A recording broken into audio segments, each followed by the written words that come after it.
Here is everything you need to know for Game Week 25, all inside one quick video.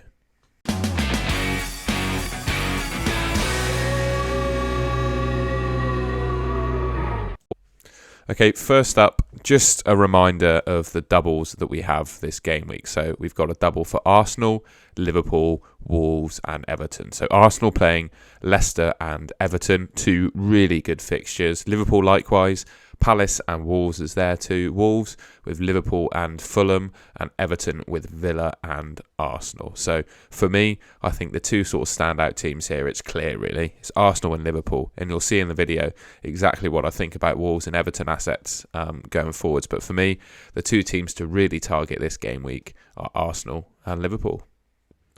Now, while we might well have 4 teams that double in Game Week 25, we've also got 4 more teams to blank, and there's some breaking news around Brighton. There was a bit of a risk, I would suggest, a couple of hours ago at least, that Brighton would no longer double in Game Week 27, and that was because there was a planned train strike on the game, on the day of the game that they would play Crystal Palace in 27. But that's been the game has been rescheduled by just one day. So they're still going to play a double in 27, which sort of changes the tax that you might already be making about these teams. I would suggest for me, it's a very hard case to sell a lot of these players from these teams if you have them. So, for example, Brentford, I think Ivan Toney is obviously a great option. He's not going to play in 25, but completely honest, I think he's one of the standout captains in 27.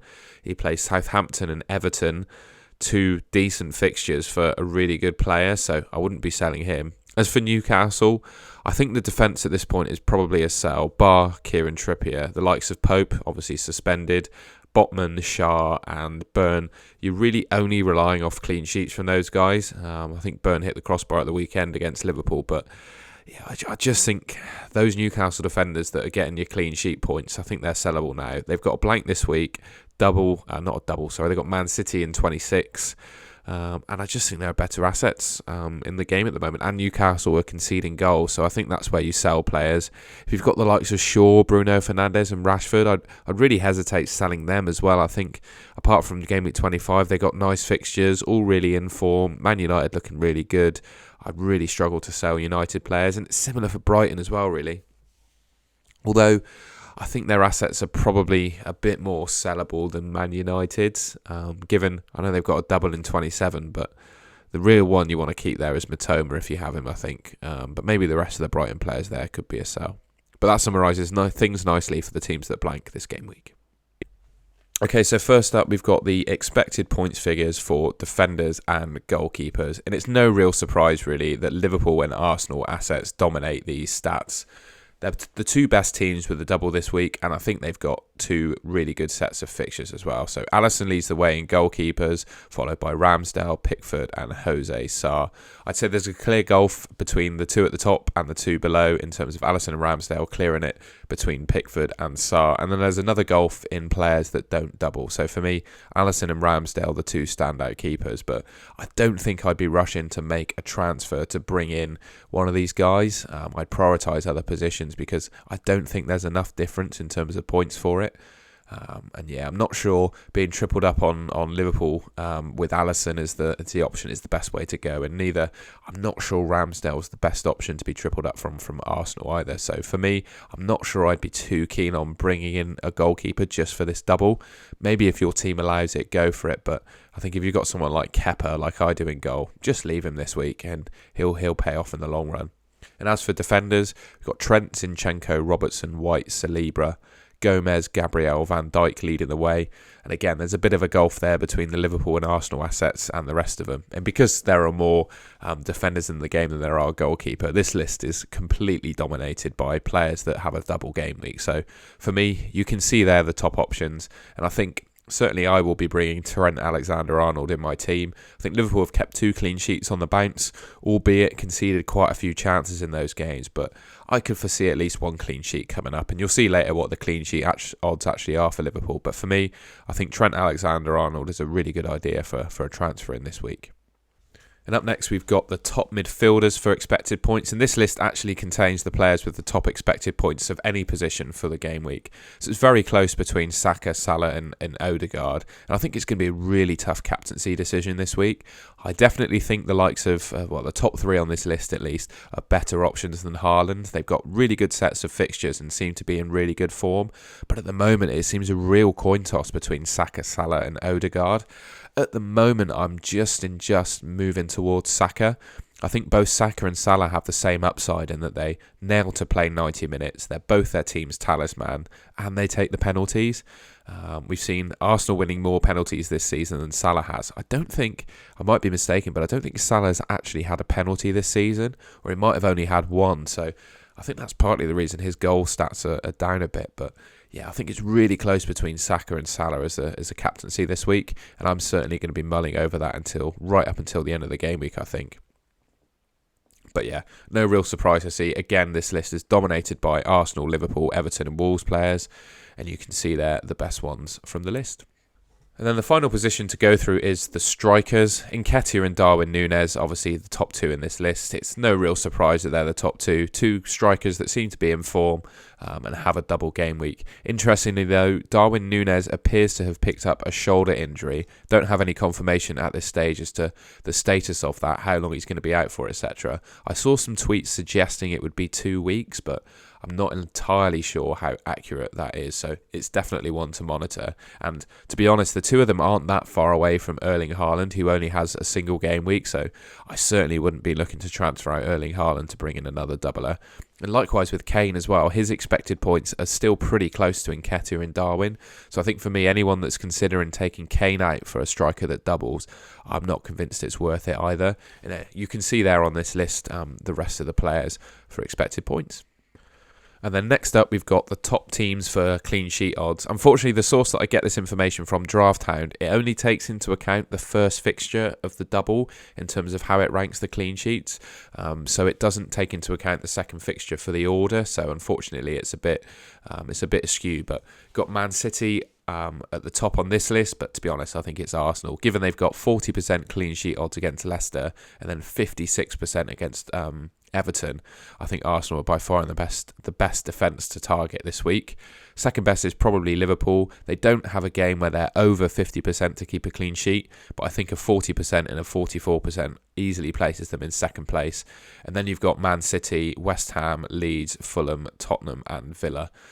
I'm just not convinced on Everton and Wolves, as you'll see on a later slide, but Everton probably the better of the two looking at clean sheet odds. They've got a 33% chance of one against Villa, and then they play Arsenal away in the second fixture, which I don't think you can back a clean sheet from. And then Wolves, 2 away fixtures against Fulham, who are a good attacking team, and then Liverpool. I'm not sure I see a clean sheet for Wolves there. So for me, I think of Everton and Wolves. Everton are the stronger, but I don't really back either of them to keep a clean sheet.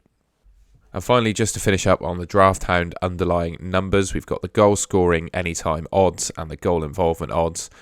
Haaland, as ever, actually tops the likelihood of scoring a goal this game week. He's equal with Salah at 61%. Third is Nketiah. We've got Jota, Darwin Núñez, Firmino, Saka, Martinelli, Reece Nelson, Jimenez and Trossard. This stat doesn't take into account the players' expected minutes. So players here that you don't expect to actually play, you should rule out of this list.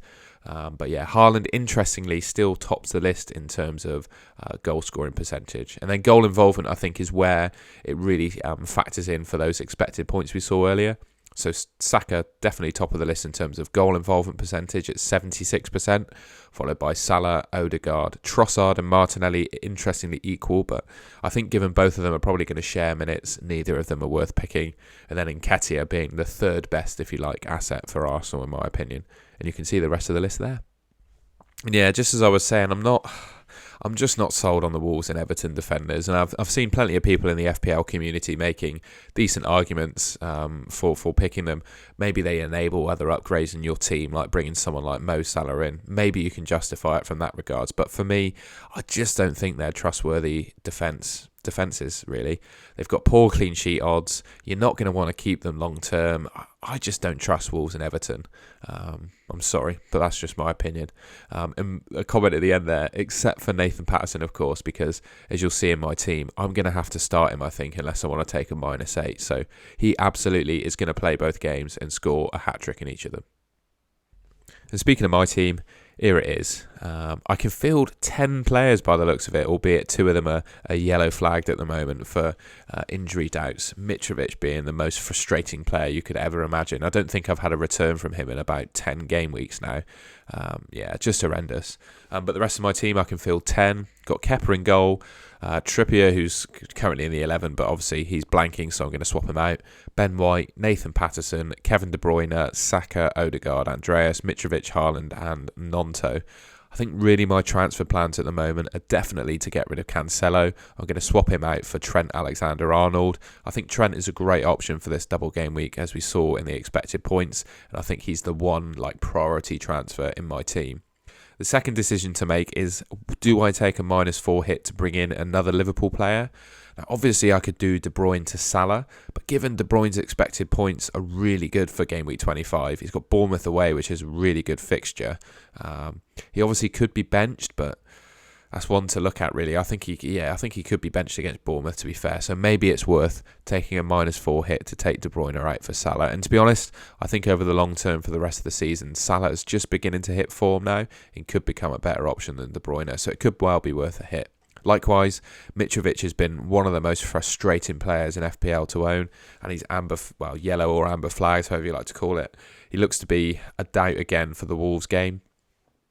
I think he could become Darwin Núñez, but unfortunately I can't confirm that at the moment because we don't know the status of Darwin's injury. So we'll hold fire on that second transfer. But I definitely think, given no disasters happen to Liverpool through the week, I'm definitely going to be doing Cancelo to Trent Alexander-Arnold.